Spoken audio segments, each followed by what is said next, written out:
Hello, dear friends. I'm Dr. Anil Kamath. I'm a senior consultant surgical oncologist here at Healius Cancer Clinic. So, this month, September, is actually Thyroid Cancer Awareness Month, and I'll take this opportunity to chat to you all about various aspects of thyroid cancer.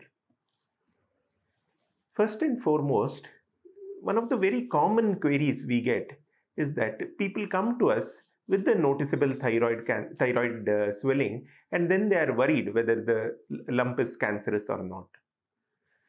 So let me go through this so that you all are aware which nodules or which thyroid swellings are we more worried about.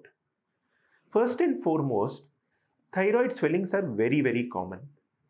In fact, especially in females, you can tell that as many as 50% of the females have some form of thyroid swelling.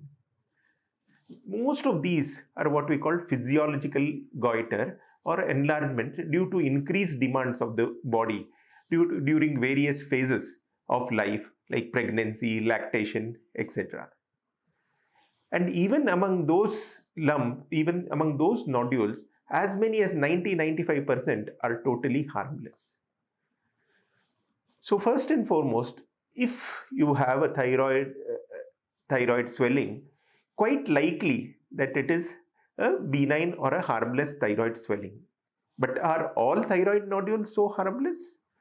Definitely not. There are a few nodules which require further evaluation and may even require surgery. So how does one decide? Now, this decision has to be by a trained doctor. So it would be prudent to evaluate an experienced doctor at least once for a thyroid swelling. So the doctor will examine the thyroid and see how it feels like.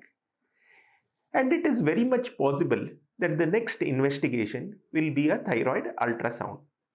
Thyroid ultrasound is one of the most basic tests. It's a very simple test. It's quite a harmless test.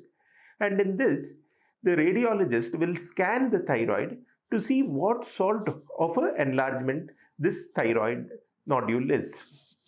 Whether it is just water-filled or a colloid nodule, whether it is part of multiple nodules, and whether it is a solid nodule. Based on this radiologist gives a category from level 1 to 6 depending on the level of suspicion radiologically.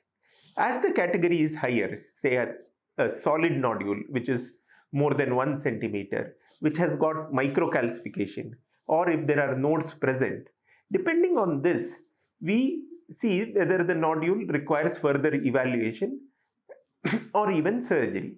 The further evaluation for the higher category nodules which are more suspicious towards cancer, the next test is what we call a FNAC or a fine needle aspiration cytology.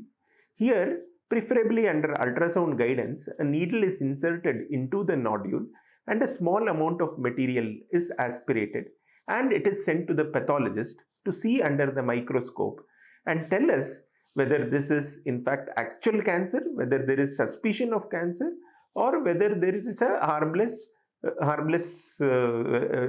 swelling of harmless nature. Those swellings which are cancerous require treatment. Most often it is surgery. The real controversy is regarding nodules which are indeterminate, or say which are not very sure. Here, sometimes we have to take a call depending one on the radiological findings, the history and physical findings, and in discussion with the patient, what is their level of anxiety and how they wish it to be treated. When the nodules are suspicious but not clearly confirmed, we might opt to directly go into surgery and remove that part of the thyroid lobe and send it for examination. So this is how evaluation of thyroid nodules goes. First, it's a very common occurrence. One need not be bothered, but it is prudent to seek medical attention. And normally an ultrasound is done to see whether the nodule is suspicious or not. And if it is suspicious or indeterminate, it requires further evaluation, preferably by a FNAC. And then a few of them do require surgery. Thank you.